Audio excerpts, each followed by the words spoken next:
Excellent job. Let's bring in our New York Congresswoman, Elise Stefanik. She joins us this morning. She's a House Republican, the conference chair, actually. Good morning to you. Good morning, Ainsley.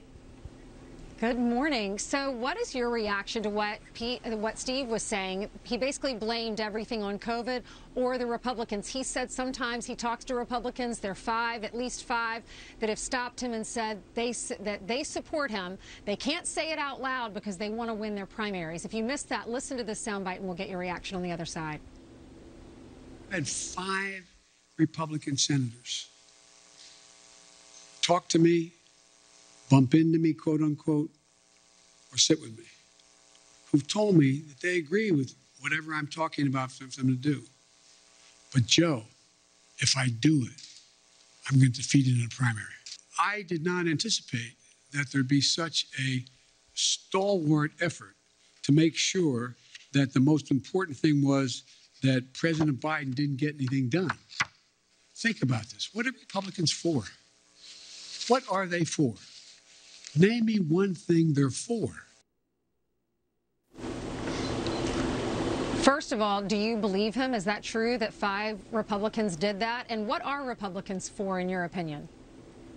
Well, first of all, that's false. Republicans, not only elected Republicans, but Republicans across the country oppose Joe Biden's agenda. But what's more telling is the reason why his agenda has been torpedoed this past week is because Democrats in his own party oppose his agenda, which has moved so far to the left. And for Joe Biden to say Republicans aren't for anything, let me tell you what we are for. We are for the Constitution. We are for lower taxes. We are for balanced budgets. We are for peace through strength and a strong military, not this weakness that Joe Biden has shown and is showing now when he essentially gave the green light to Russia to attack Ukraine, whether it was a minor incursion or not. It's still an attack on an ally and a partner of ours. He is unfit for office, but it is very clear what Republicans are for. And it's also clear that Democrats are for an agenda that is out of touch with the hardworking American people. We have crisis after crisis 1 year into Joe Biden's presidency, and there is a reason why his approval rating has fallen farther and faster than any other president in our nation's history. Well, we know this. The Build Back Better thing blew up. He never had the votes. He never compromised. In the end, he put a vote up there that flat out failed. He tried to blow up the filibuster. It did not work. He tried to jam through massive nationalizing elections. It flat out failed. And I just find it unbelievable. But the most experienced politician in Washington had no idea Republicans were against Democrats when it comes to policy. Is that even possible to get your head around? Well, you know, remember, a year ago, he talked about bringing the country together, and he has done everything to divide this country. But again, Brian, to your point, it wasn't just Republicans that opposed his agenda. It was Democrats. Democrats in key states where they know that Joe Biden is pulling us so far to the left. And this is as we're facing skyrocketing inflation, as we're facing a supply chain crisis, as we're facing all of these economic hardships. What Joe Biden, House Democrats and Senate Democrats wanted to do was to pour fuel on the fire, to double down on their reckless tax and spend policy. We're opposed to it, but most importantly, the American people are opposed to it. They have suffered so much the past 2 years under the COVID pandemic. The last thing we need right now is the largest tax increase and the largest spending bill in our nation's history, riddled with far-left progressive policies. You know, and Congresswoman, it wasn't that long ago when White House aides were touting the fact that Bernie Sanders essentially wrote Build Back Better. But yesterday, as we heard at the conclusion of Peter Doocy's report right there, where Peter said, why are you pulling the country so far to the left?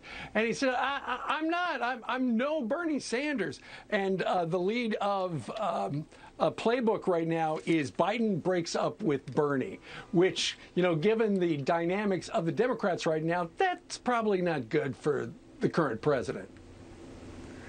Well, Joe Biden can say and try to convince people he's a mainstream Democrat, but that is not how he's governed. The reality is the far left has controlled the agenda, and he has allowed that to happen. He has allowed the AOCs, the Bernie Sanders, to pull his agenda so far to the left. Again, the proof is in the polling, whether it's the border crisis, whether it's the inflation crisis, whether it's the largest, as I said, tax increase in spending bill in our nation's history that he proposed, whether it's the federal takeover of our schools and this this woke agenda, that is allowing the progressives to, frankly, hijack his presidency. And we are very excited as we head into November. The momentum is on our side. House Republicans are going to work very hard to earn the support from the American people so that we can be a check on this reckless administration.